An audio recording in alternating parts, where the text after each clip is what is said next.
लो खुदा का वास्ता है, फोन उठाओ। खोल। हाँ कुल उसे बुखार हो गया है, तो मुझे बताओ तुम कौन सी दवा देती हो उसे? वो सारा दिन मिट्टी में खेलता रहता है तो बुखार चढ़ गया उसे।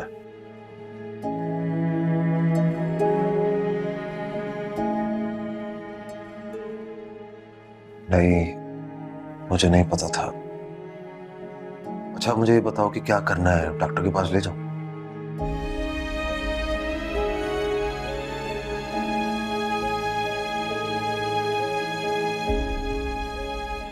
ठंडी पट्टियां? हाँ ठीक है, वो मैं रख दूंगा।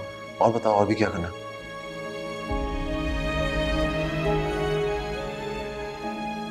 सही सही सही सही, शुक्रिया शुक्रिया।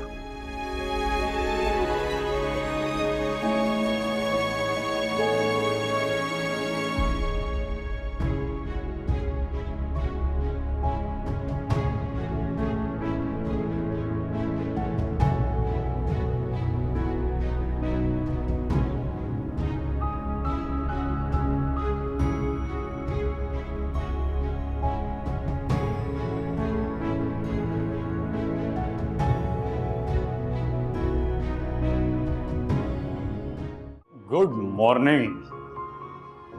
ये तू आजकल हर रोज इतने सवेरे ऑफिस आकर क्यों बैठ जाता है भाई?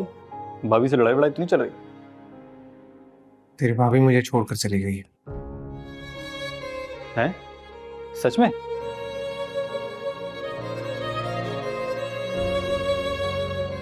हाँ यार, कुछ दिन हो गए। लेकिन कैसे? भाभी तो बड़ी सब्र वाली है। यकीनन तूने ही कुछ किया होगा। अब तू भी मुझे इल्जाम दे रही है। अबू को भी मैं गलत लगता हूँ। तेरा दिल क्या कहता है? किसका कसूर है? क्या अपनी सगी औलाद को प्यार करना कोई गुनाह है? इस सगी औलाद से क्या मतलब? यार, कुल को लगता है कि मेरे अपने बच्चे के पैदा होने के बाद मैं असद को वो प्यार नहीं करता जो पहले करता था। यार वैसे बात तो सच है। अपने बच्चे के पैदा होने से पहले ही असद से बेजार हो गया था तुम। याद है मैंने भी तुझे एक बार टोका था कि असद के हवाले से रवैया बदल रहा है तेरा। याद है ना? उस बच्चे का बाप बनने का हल्फ उठाया तूने खुदा को हाजिर नाजिर जानकर, जब तूने निकाह किया था भाभी से। याद है? भाभी नहीं, तू गलत है, बल्कि मुजरिम है उनका। तूने खून किया उनके इत्मीनाद का। अबे वो बेचारी तो पहले ही एक मर्द की डसी हुई थी, तुझ पर भरोसा करके तुझसे शादी की, और तूने क्या किया? वसीम प्लीज चुप कर जा। मैं तो चुप कर जाऊंगा दोस्त, लेकिन तेरा ज़मीर इन बातों पर मलामत नहीं करता तुझसे।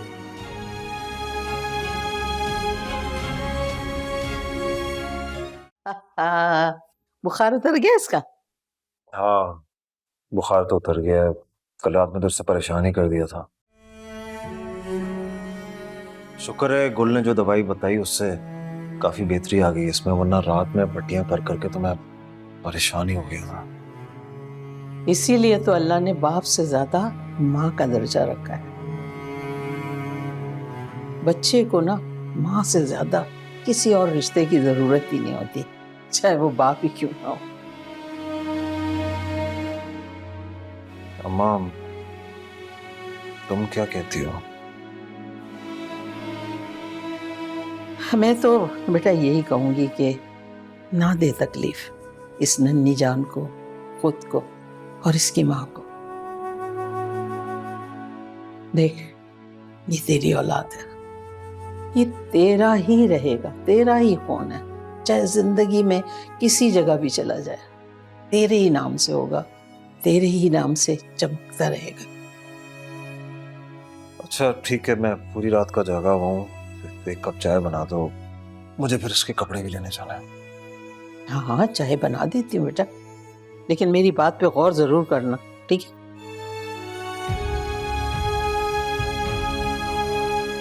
असद का बुखार उतरा? हाँ जी उसका बुखार उतर गया है। तुम्हारा बहुत बहुत शुक्रिया। तुम अगर मुझे वो दवा ना बताती तो पता नहीं क्या होता। शुक्रिया की क्या बात है, औलाद है मेरी। अच्छा गुल, सुनो, मैंने एक फैसला किया है। अब क्या फैसला किया? मैं असद को तुम्हें वापस देने के लिए तैयार हूं।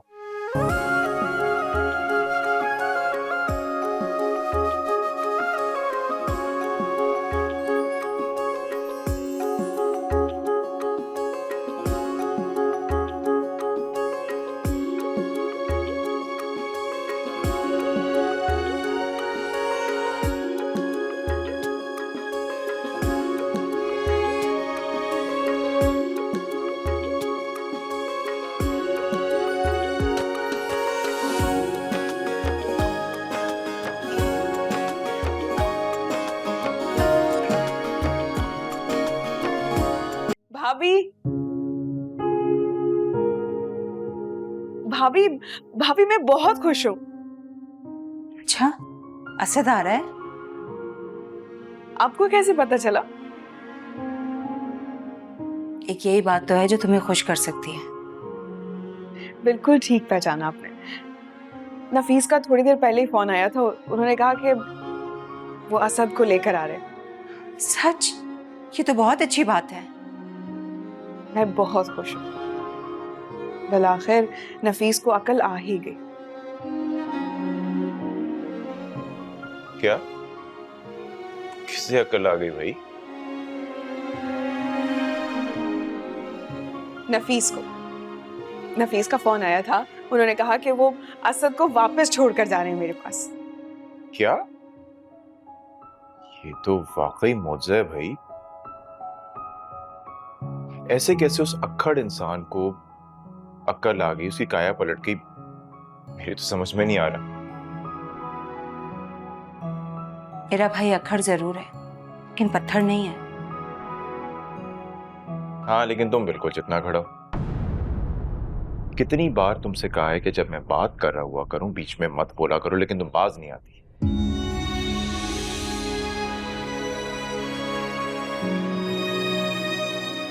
मम्मी भाई, अब आप ज्यादती कर रहे हैं भाभी के साथ। निकाल लें अपने दिल की भड़ास। रुक क्यों गए? हर वक्त लड़ने को तैयार रहती है और वैसे बड़े दावे करती है कि मैं बदल गई हूं, जुबान बदल गई है मेरी, लेकिन नहीं, अभी तक वैसे की वैसी हो तुम, तुम्हारी फितरत कभी नहीं बदल सकती।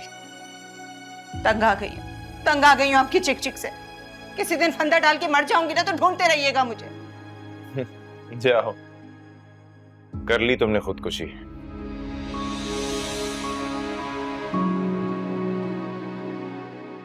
मम्मी भाई, ये सब कुछ क्या है? और आप कब से इतने सफाक हो गए? तो गुल, तुमने उसकी बातें नहीं सुनी? कैसे जुबान चलती है उसकी, कैसे जवाब देती है वो मुझे पलट के। मम्मी भाई, आपको क्या हो गया है? इन सब में सुरैया भाभी का कोई कसूर नहीं है। अगर किसी का कसूर है तो वो आपका अपना कसूर है। किसी मरे हुए इंसान को मजीद मारने, ये कहाँ की दानिशमंदी?